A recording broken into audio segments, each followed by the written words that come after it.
en hy gaan ook saam met julle verder stap, en as julle die Gees toelaat, dan groei ons in ons geloof. Sodat hierdie nie 'n destination is wat ek bereik het nie. Hierdie is regtig een van die roetemerkers op my pad, waarmee ek vorentoe gaan beweeg. Vir julle as aangetroudes en gades, is dit net so 'n groot geleentheid, want hierdie is 'n geleentheid waar julle regtig saam met hulle hier kom staan. En dis hoekom ek van die begin af hulle gesê het, hulle gaan nie alleen hier staan nie, want hierdie is 'n gesinsding. En geloof was nog nooit ek iewers eenkant op my eie nie. Dit was nog altyd vir God 'n gemeenskap ding. So ek wil regtig vir julle dit opstel. Ek het gekies om 'n spesifieke rede albei die formulier vir die eintlik maar vir die aflê van julle belydenis van julle geloof vandag, om geen ander rede as dat ek dit verstaan nie. Anders is dit te ingewikkeld vir 'n mens. Hier is 'n formulier wat hulle gee vir wanneer ons openbare belydenis van geloof laat aflê, wat geskryf is in die opskrif sê vir verstandelik beperkte persone. En baie keer as 'n ou na daai goed gaan luister, ek bedoel ek het in detail met julle deur al hierdie goed gegaan wat hulle hier vra. Maar as ek dit vir 'n kind kan verduidelik, is dit gewoonlik iets. Ek het vir hulle gesê, in hierdie hele kerk se geskiedenis was daar net een kind wat die heeltyd gehuil het, van begin tot einde. Net een, en dit was my kind. Niemand anders se kind. So Christopher is nie opgewonde nie. Wie soek hy? Soek hy sy oupa of ouma? Wie soek jy? Soek jy jou ouma? Waar's ouma? Waar's ouma? Waar's ouma? Wys vir my waar's ouma. Nee, as jy nie wil sien nie. Waar's ouma? Ouma, waar's jy? Watter ouma soek hy? Hierdie ouma, kom staan daar by hom. Ons gaan dit glad nie moeilik maak nie. Hierdie is 'n familieaangeleentheid. Daar's jou ouma, toe maar. En nie so baie mense. Kyk nou net, ja, dis net oumas. So wanneer ons hierdie goed doen, as ek dit vir 'n kind kan verduidelik, is dit sien julle, oumas. As jy vir 'n kind kan verduidelik, kan jy waarskynlik, dan weet jy wat dit is. So ek lees vir julle wat hier staan. Daar staan, wanneer ons openbare belydenis van geloof doen. God het al van die begin af gesê dat hy baie lief is vir jou. God het jou geleer ken, en jy het God leer ken as die een wat vir jou lief is. Vandat jy in hierdie lewe is, word dit vir julle gesê. Meeste mense se eerste versie wat hulle leer in hulle lewe is, want so lief het God die wêreld gehad. Jy het vir God ook lief geword, en dit ook bely teenoor my in die gesprekke wat ons met mekaar, anders sou julle in elk geval nie hier gestaan het nie ouens. So jy kom vandag eintlik vir die Here en die gemeente die volgende sê, dat Jesus jou Here is. Dat jy hom bo alles en almal liefhet. Dat jy elke dag sal leef soos die Bybel ons leer. Is daar enige iemand hier wat daai belofte kan maak? Sê gou my, wie van julle kry dit reg om elke dag 100% te leef soos die Here van ons vra? Ek net gou vra. Steek op jou hand. Ook nie ek nie. Dis waarna toe ons streef, ouens. Dat jy gereeld sal bid, dis iets waaroor jy beheer het. Dat jy getrou kerk toe sal kom. Dis een van die hartseerste en tog so bewyse goed wat daar is. Mense wat op 'n gereelde basis kerk toe kom, se lewens is gesonder as ander mense. Dis nie ek wat dit sê nie, dis die wetenskap binne die psigologie wat dit verklaar. Dis oor en oor bewys.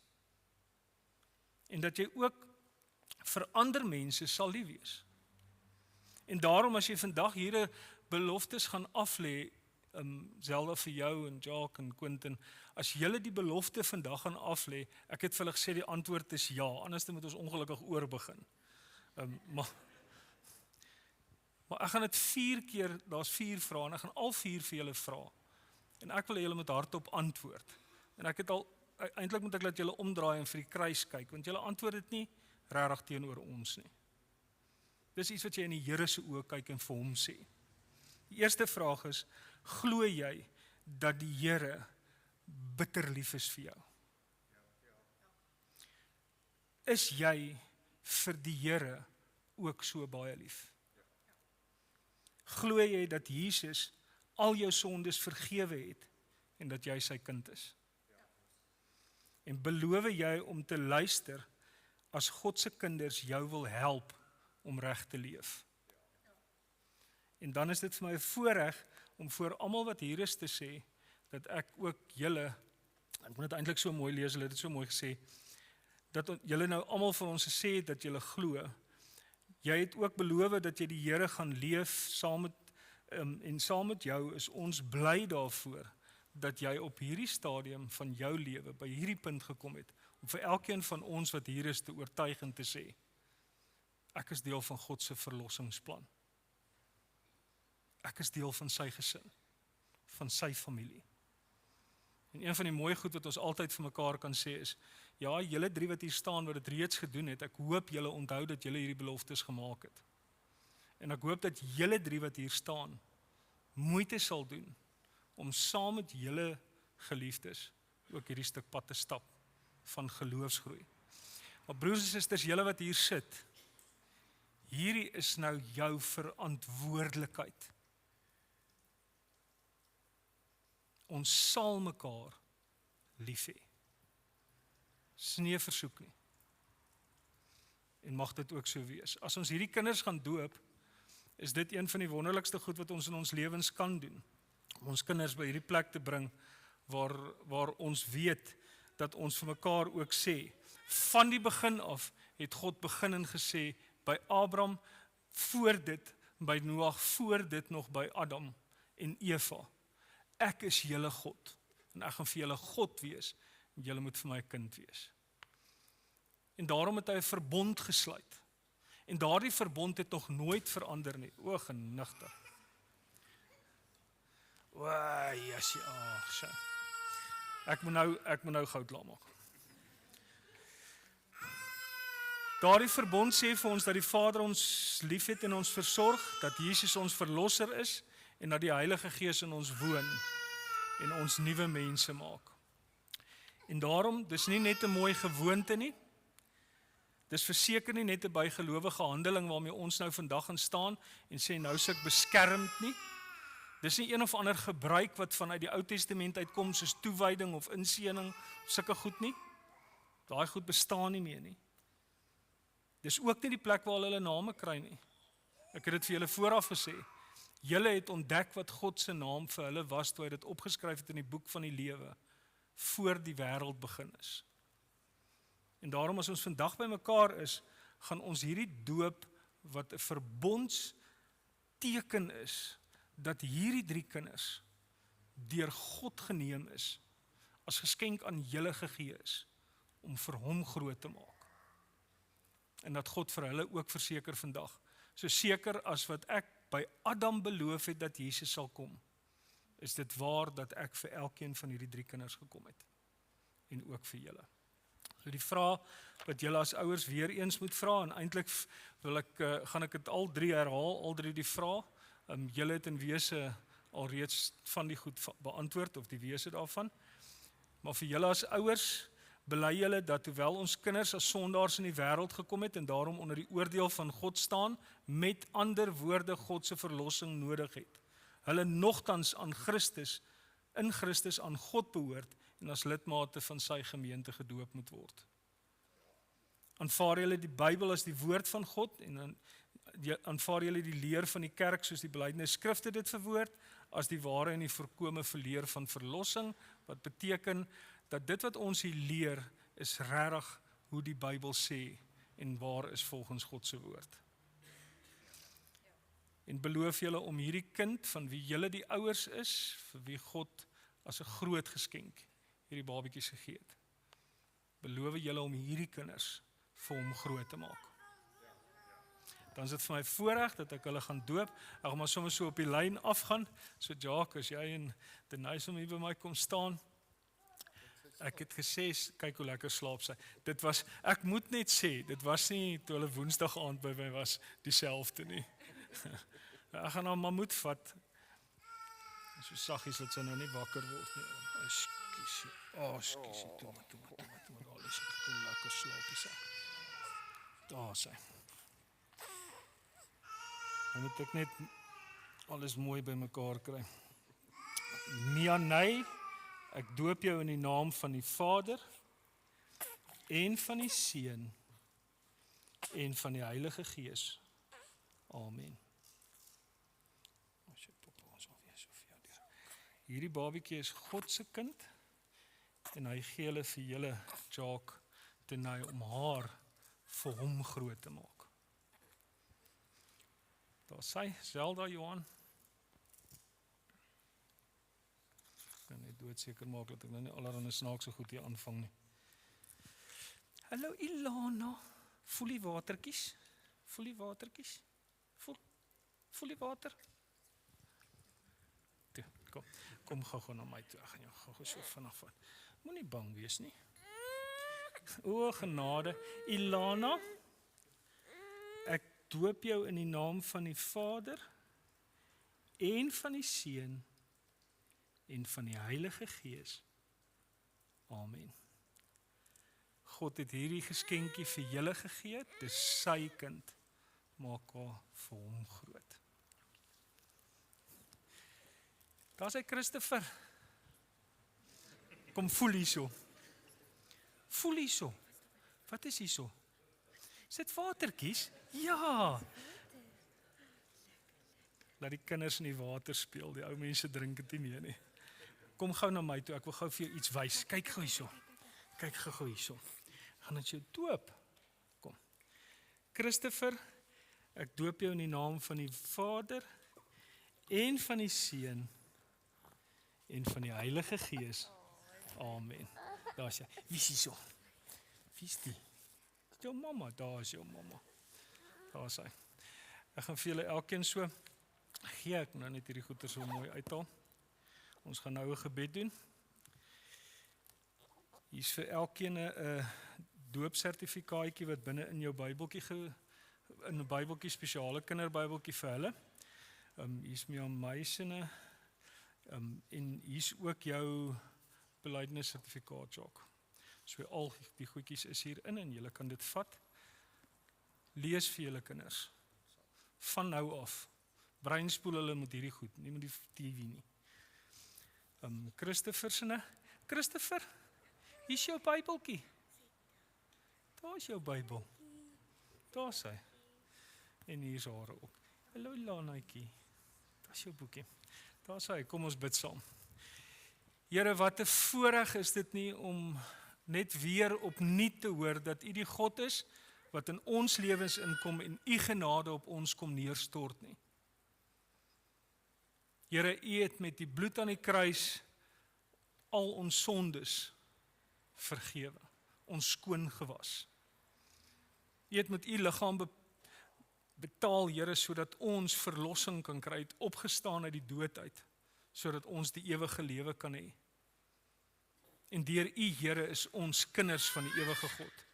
Mag dit vir elkeen van hierdie ouers iets besonders in hulle lewe wees wat hulle altyd sal saamdra. Mag hierdie 3 kinders deur U aangeraak word en Here opgehelp word om te word wie U van hulle wil hê om te word. Ons bid dit in U naam, Jesus ons Here. Amen. Daar is hy. Julle kan gaan sit. Ek kan 'n plek hê. Hy soek net sy ouma. Ag, sis tog. Ouma, ja, julle wil nie hoor nie. Julle wil nie hoor nie. Daar is hy. Ons gaan die Here met ons stemme loof en prys. So kom reg vorentoe asseblief die lofleiers en dan staan ons, dan maak ons die Here se naam ook groot.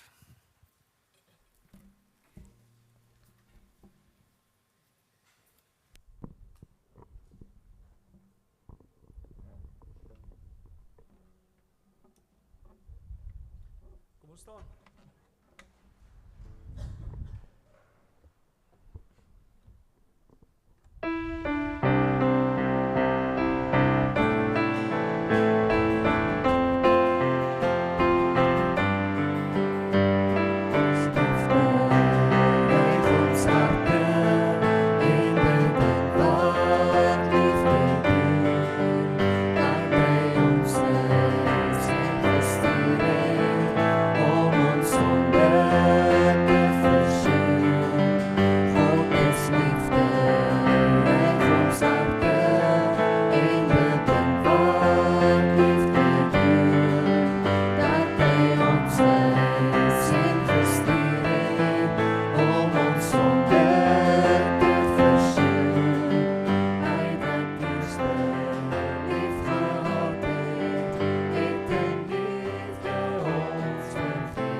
laaste lied is juis 'n lied wat geskryf is om vir my en vir jou te sê, dit is alleenlik genade, onbeskryflik groot.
Hierdie laaste lied is 'n lied wat veral weer klink as ons die brief van Paulus aan Filemon lees.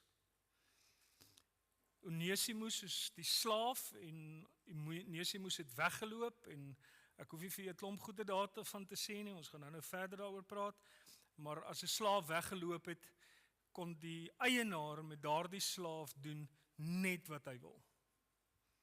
Gewoonlik verskriklik verneder en geslaan en mishandel en partykeer ook doodgemaak. As vrees, sodat ander slawe nie kan wegkom nie. Maar kom ons lees Filemon, dis net 25 versies, dis 'n verskriklike kort boek. So kom ons lees dit saam en dan sal ons die een en ander met mekaar deel. Van Paulus, 'n gevangene, die woord wat hy gebruik is Desmios, dit is van Paulus in boeye.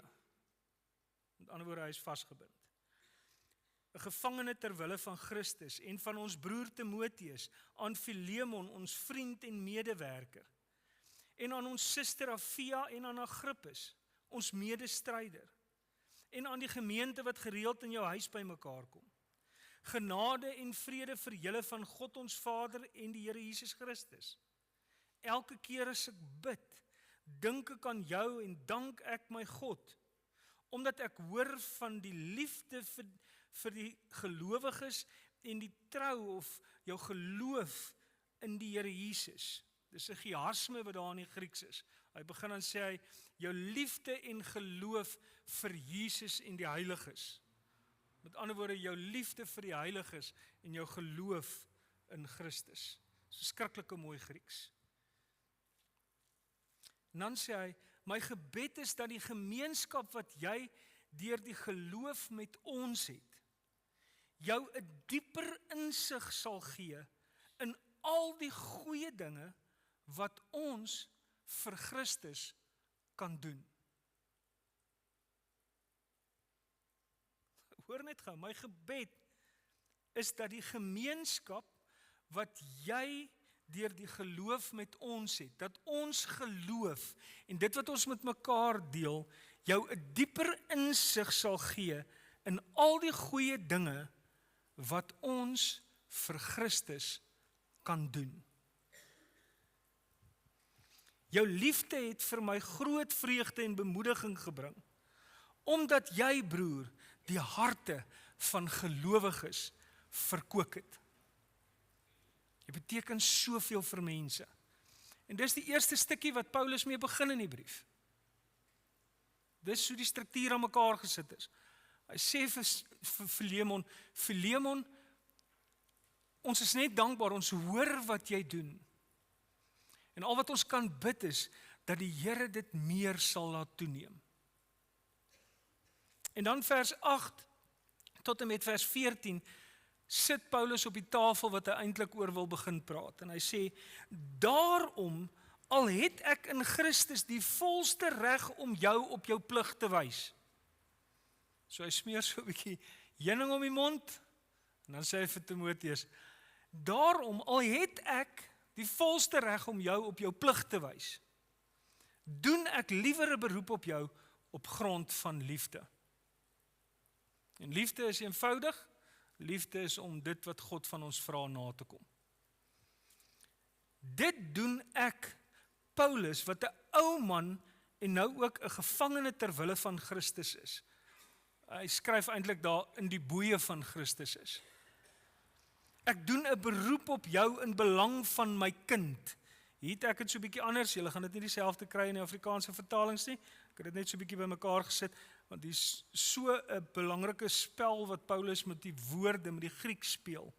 Ons kan dit nie mis nie. Ek doen 'n beroep op jou in belang van my kind, my teknon. Hy wie se pa geword het in boeye ek, Onesimus. Dis eintlik om geboorte te gee aan.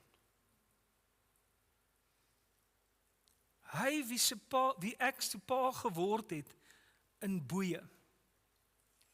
Onesimus. En Onesimus beteken bruikbaar. Nou gewoonlik het 'n slaaf ook 'n nuwe naam gekry. So hy het sy slaaf genoem, jy lyk vir my bruikbaar. Hallo bruikbaar.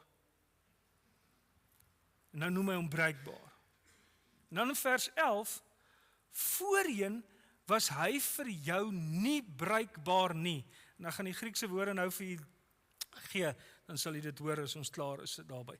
Was hy nie bruikbaar nie, maar nou is hy bruikbaar. Met ander woorde, hy was onbruikbaar, nou is hy waardevol vir my en vir jou.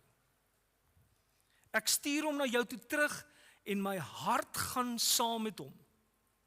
Wat my betref, ek sou hom graag by my wou hou, sodat hy my in jou plek kan dien, terwyl ek ter wille van die evangelie 'n gevangene is. Maar ek wou niks sonder jou instemming doen nie, sodat jou weldaad nie uit dwang sou wees nie, maar uit vrye keuse. So hier skep hy vir hom die ding. En dan gee hy vir ons die kern. Dis amper asof hierdie hele brief so geskryf is en dan is daar hierdie een. Hy begin en hy praat mooi, smeer bietjie heuning en dan sê hy waaroor gaan dit? Onesimus, dis waaroor dit gaan. En ek dink jy het 'n verantwoordelikheid teenoor hom en ons sal nou daaroor praat. En dan gee hy vir ons die kern van die brief. En dit klink soos volg. Miskien was hy vir 'n kort tydjie van jou af weg, juis sodat jy hom vir altyd sou terugkom. Klink amper soos die verlore seun. Nou, nie langer as 'n slaaf nie, maar meer as 'n slaaf, as 'n geliefde broer. dit is hy besonderlik vir my. Hoeveel te meer sal hy dit dan nie vir jou wees, as mens en as broer in die Here nie. En dan skryf Paulus wat nou eintlik moet gebeur. Dus, as jy my deelgenoot in die geloof beskou, as jy jouself beskou as deelgenoot, as medewerker in hierdie geloof, as ontvanger van die verlossing in Jesus, ontvang hom net soos jy my sou ontvang. As hy jou enige skade aangedoen het, of iets skuld, sit dit op my rekening.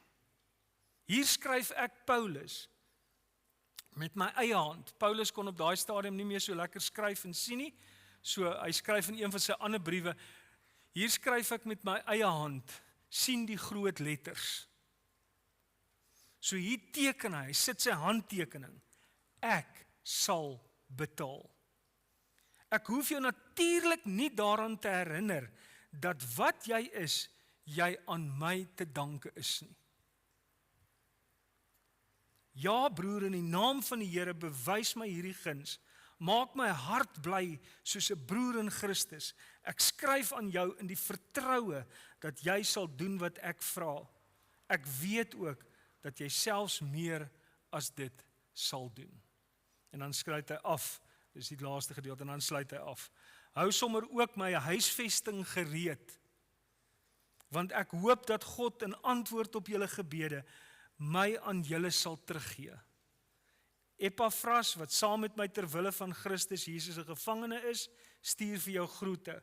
Ook my medewerkers, Markus, die skrywer van die evangelie Markus, Aristarchos, 'n groot leier, Demas, wat saam met Paulus gereis het, en Lukas, die ander skrywer van die evangelie van Lukas, stuur groete.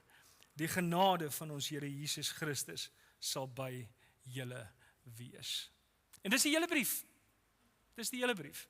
So as ek die eerste keer dit so deurlees, dan sê ek, help Paulus, maar jy is nou maar stoute ouetjie. Jy speel hierdie ding met hom die hele tyd en sê, ja, jy weet mos. So jy het eintlik nie 'n keuse nie. Ag, maar ek vra maar net. So as ons hoor wat hy sê, as hy praat van daai woord van deelgenote of medewerkers, dan gebruik hy die woord koinonion of koinonon, wat regtig iets eintlik praat van ons is deur God in 'n gemeenskap met mekaar verbind. En ons werk saam as kerk om hierdie koninkryk van God te laat kom. En daarom, binne hierdie koninkryk moet ons goed verander.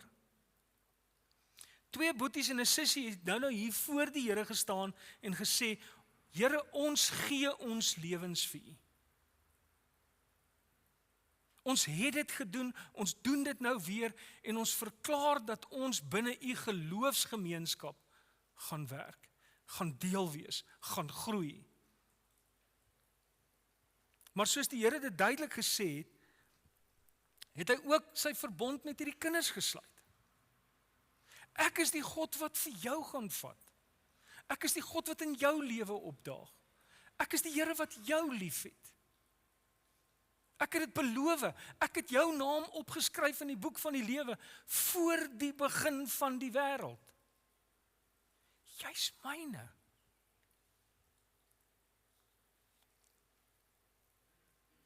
Dit is die volgende geslag. Maak nie saak waar ons hierdie verbondstaal lees nie, aan julle en julle kinders. Dit bring ons by die kortste brief wat ons sopas gelees het. 355 woorde in Grieks. Dis amper niks.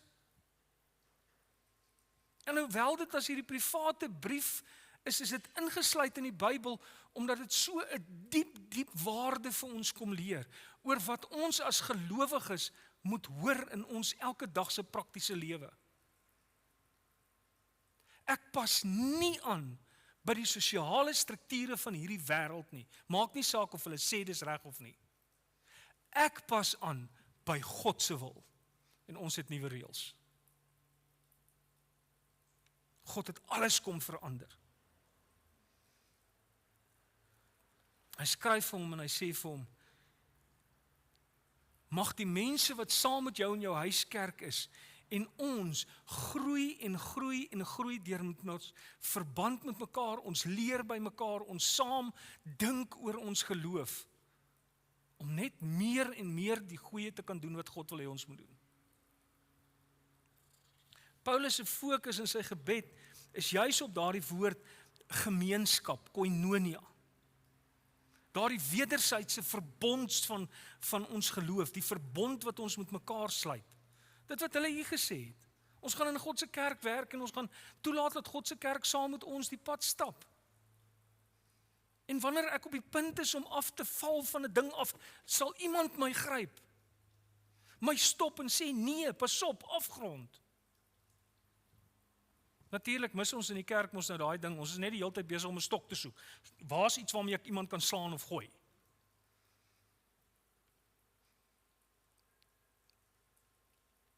Die grootste opdrag wat ons het is om mekaar lief te hê. Hoe lyk dit? Dan is ons eers effektiewe geloofsgemeenskap. En Paulus kom sê vir hom, Filemon, jou geloof kan nie net 'n teorie wees wanneer jy in die kerk sit en God is liefde nie. Dit moet grondvat waar jy buitekant kom. Die krisis in die brief is Onesimus. Hy het weggeloop, hy verdien die dood. Hy moet eintlik weggejaag word. Hy kan niks, daar's nie, dit was 'n verskriklike misdaad in die Romeinse wêreld. Jy ontneem, jy ontwrig alles. En dan maak hy weer droog, want hy eindig in die tronk by Paulus. En wat doen Paulus met enige iemand wat by hom kom sit? Dit wat Jesus gedoen het. Nie 'n saak nie. Ek is hier vir een doel, om jou binne die liefde van Christus te bring. Hoor wat het hy vir jou gedoen? Hoor net hoe verander God mense se lewens. En ek kan dink hy vertel verhale. Die tollenaar Lewi wat 'n disipel word. Die vrou by die put wat altyd my grootste verhaal en ek gaan haar altyd gebruik. Wat 5 keer getroud was en geskei is en by haar 6de man bly, word die grootste verkondiger van Jesus, die eerste een om 'n hele dorp tot bekering in Jesus te bring, die enigste een. Jesus spandeer tyd met hulle. So Paulus dis nie vir hom vreemd nie, hy weet wie Jesus is. So hier kom sit Onesimus. En wat doen hy? Hy omhels hom. Hy behandel hom as mens. Hy verander sy lewe. En Onesimus, die een wat bruikbaar is, sy naam, wat weggeloop het en nie so bruikbaar meer is nie. Skryf Paulus, ton pote soi argeston. Hy wat onbruikbaar is. Jy kan niks met die ding doen nie. Hy sê argeston. Maar nou, vir jou en vir my, is hy euchriston. Waardevol. Spesiaal, hy kry 'n nuwe naam. En dan stuur hy hom terug, en hy sê, jy moet nou onthou, Filemon, soos jy my kind is hy my kind. En alle regte wat my toekom, kom hom toe.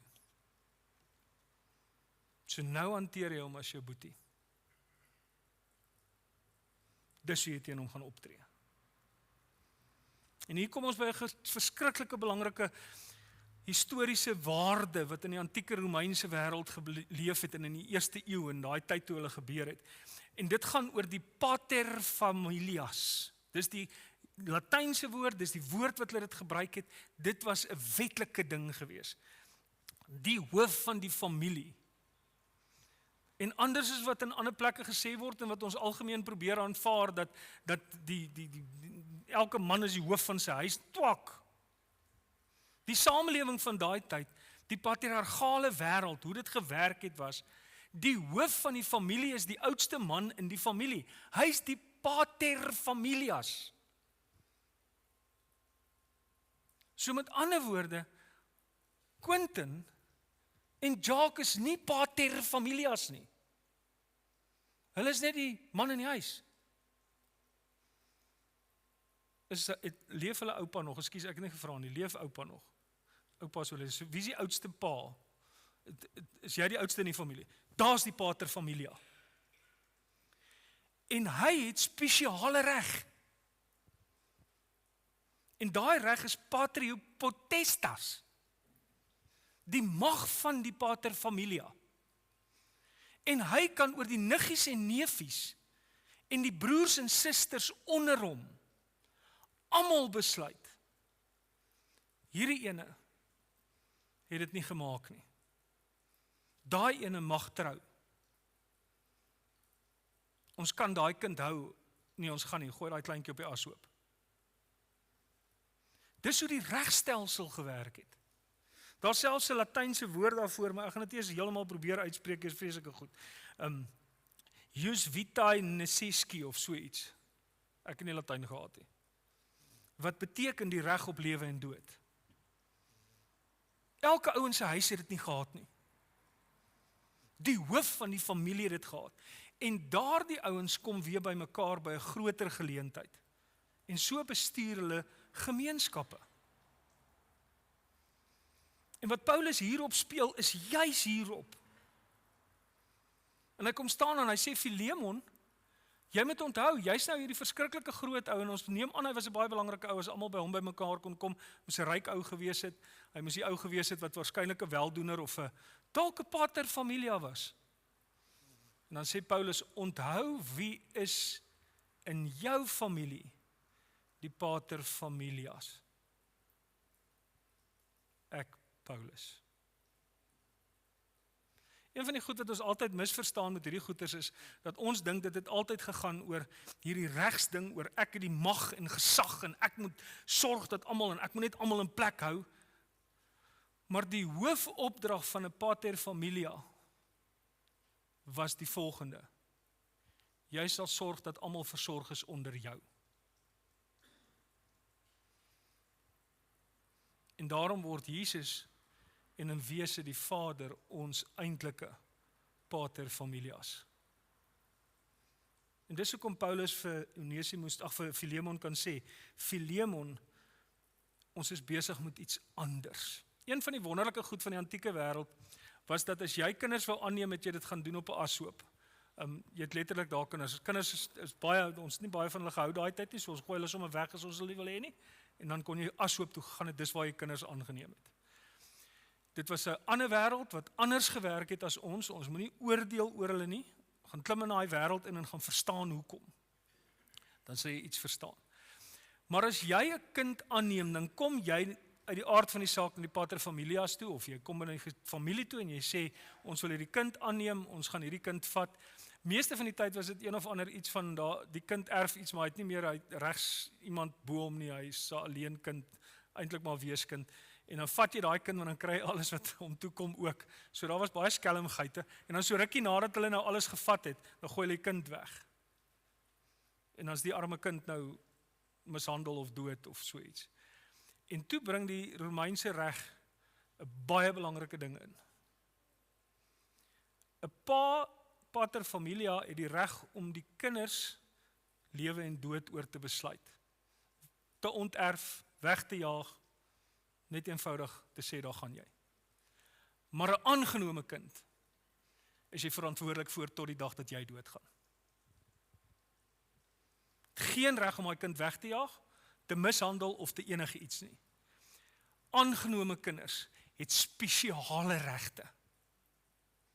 Hulle word op 'n besondere manier liefgehê en versorg. En dan sê die Here, ek het julle aangeneem as my kinders. Ek sal julle nooit los nie. Paulus gebruik presies hierdie taal. Ek pleit by jou vir my teknon Onesimus. vir wie ek 'n vader geword het. Ek het aan hom lewe geskenk, soos aan jou. En daarom lyk dit nou anders. Ons is nie meer slawe van die wêreld nie. Dis wat hulle bely, waaroor hulle belydenis hier voor afgelê het, van sonde of van sosiale klasse nie. Ons is kinders van die Allerhoogste, omdat God ons aangeneem het. Hy is vir ewig vir ons verantwoordelik, en ons is aan mekaar gegee om vir ewig aan mekaar verantwoordelik te wees. En hy sal ons nooit weggee, of van ons ontslaa raak nie. En dis wat Paulus vir Filemon probeer sê. Filemon, jy kan hom nie anders hanteer, as dat hy my aangenome kind is nie. Sit dit op my rekening. Dis ook een van die mooiste goed wat die mense so min raak lees, as ons allerhande onderskeide met mekaar probeer tref. 4 keer in die Nuwe Testament lees ons hierdie frase, Galasiërs 3:28, Kolossense 3:11, Romeine 10 vers 12, 1 Korintiërs 12 vers 13, 4 keer skryf Paulus dit. Hy skree dit vir die mense, en dan sukkel ons vandag nog om mense te kry, om net te hoor en te snap. Ek gaan dit vir julle lees in Galasiërs se teks, wat dit waarskynlik die duidelikste vir ons skryf. Die ander het so 'n bietjie bygesit of weg, om singel, om alles net bymekaar te kry. Maar Galasiërs 3 vers 28 sê, dus is daar nou geen onderskeid tussen Jood of nie Jood nie, Griek nie. Tussen slaaf, ryk slaaf, of arm slaaf, of ryk man nie. Man of vrou nie. En dis al die klasse groeperinge in die antieke wêreld. En jy kan dit oor en oor en oor gaan lees, gaan vat en soek en krap in daai Grieks om te kyk, of daar nie dalk net so bietjie ietsie is wat ons kan kry, om te sê, ja, ek hoor nou gelyk en geen onderskeid nie, maar ons moet daarom onthou, man is die hoof en vrou is hier iewers somewhere nie. Of jy weet, hulle, genade, hulle praat daai ander snaakse taal wat niemand verstaan nie. Ons kan wragtig daarom nou nie saam met hulle net nie, né? Of jy weet, hulle bly daar aan die verkeerde kant. En dis wat Paulus kom skryf. Hy sê, Filemon, wanneer Christus in ons wêreld instap, wanneer hy my lewe kom aanraak, wanneer ek nuut word, verander alles. Kry ek Gods oë en 'n Gods hart.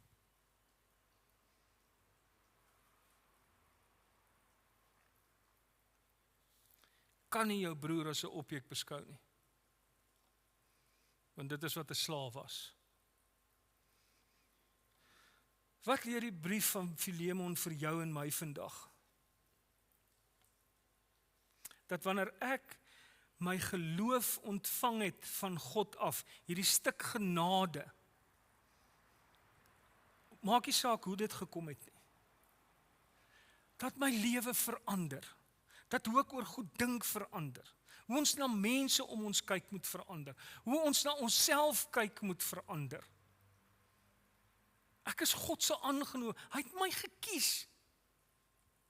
Ek sê altyd vir mense wat aangeneem is, julle is gelukkig. Julle pa en ma het julle gekies, hulle wou julle hê. My pa moes my vat, hy het nie keuse gehad nie. God het jou gekies. Hy het op hierdie stadium 8 miljard mense in die wêreld. Vir jou.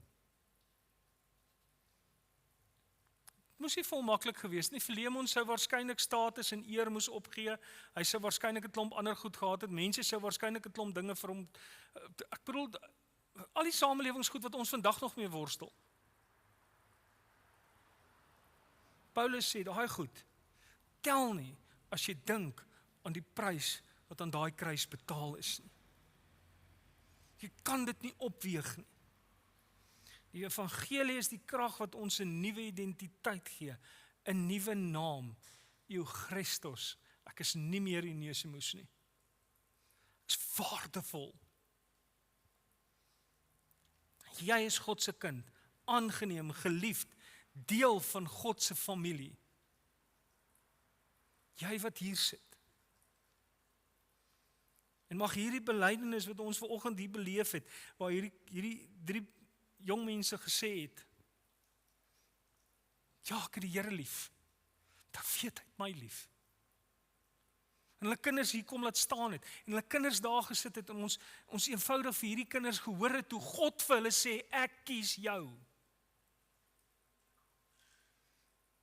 Ek gaan jou nooit los nie. Ek neem jou aan.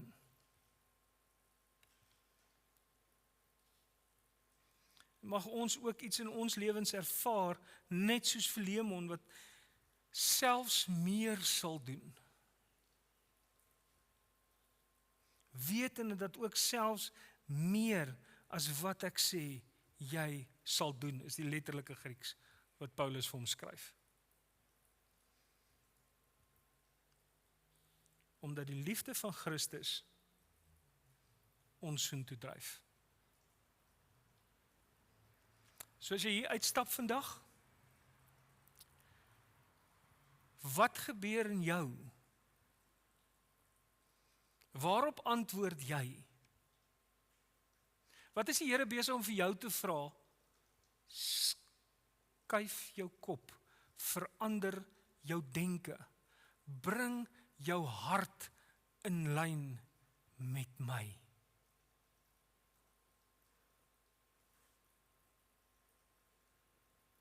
As jy by daai deure uitgaan vandag, of jy lekker koekies en tee gaan drink na die tyd en koffie, en of jy haastig op pad is iewers heen, of foto's gaan neem,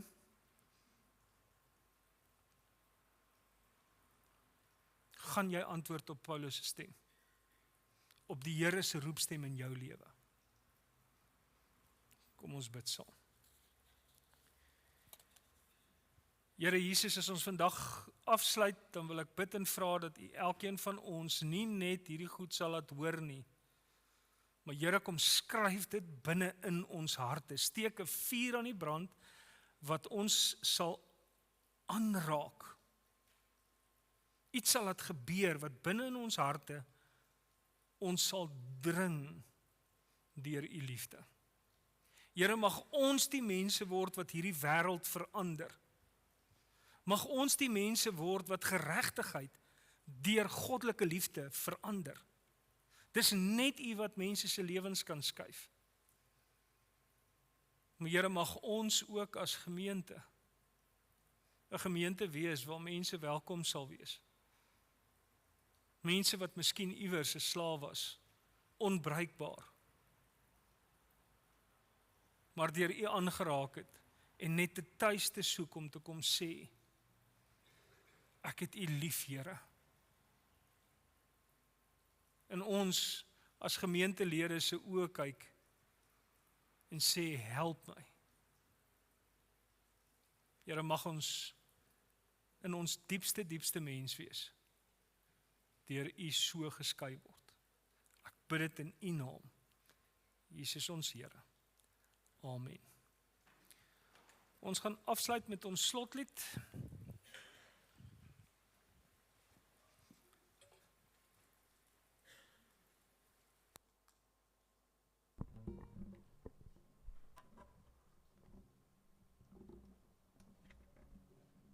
Kom ons staan.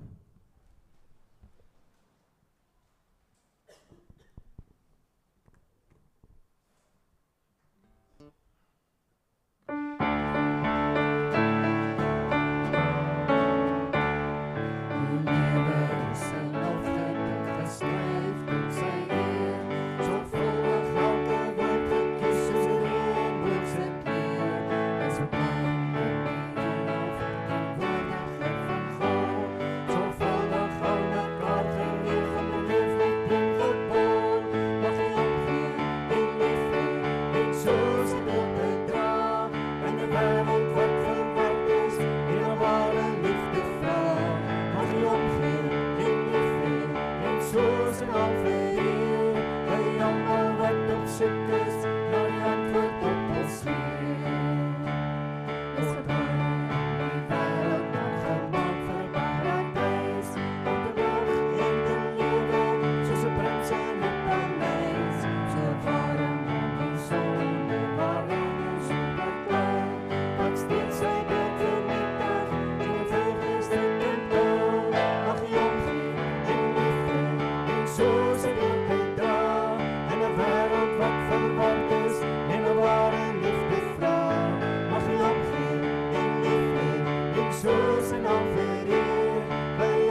die seun ontvang, is dit om onomwonde van die Here af te hoor, dat die Here ook aan die einde van Filemon en soveel van die ander briewe van Petrus skryf, en sê die genade van ons Here Jesus is met julle. En dit beteken dat u nooit, ooit alleen is nie. Geen persoon wat in 'n gemeente is, behoort alleen te wees nie. Daarom in die gemeente het ons ook die gebruik, dat ons mekaar so om die skouers vat. Niemand het nodig om alleen te staan nie, en ons oefen dit sommer hier. So die besoekers, gooi daar 'n skouer so om iemand, en maak seker dat ons ook, jy kan maar so agter toe kyk, almal doen dit. Hulle stap na mekaar toe en hou mekaar vas. Want dis wat die Here van ons sê, hierdie lewe is hard genoeg, ons kan nie alleen nie.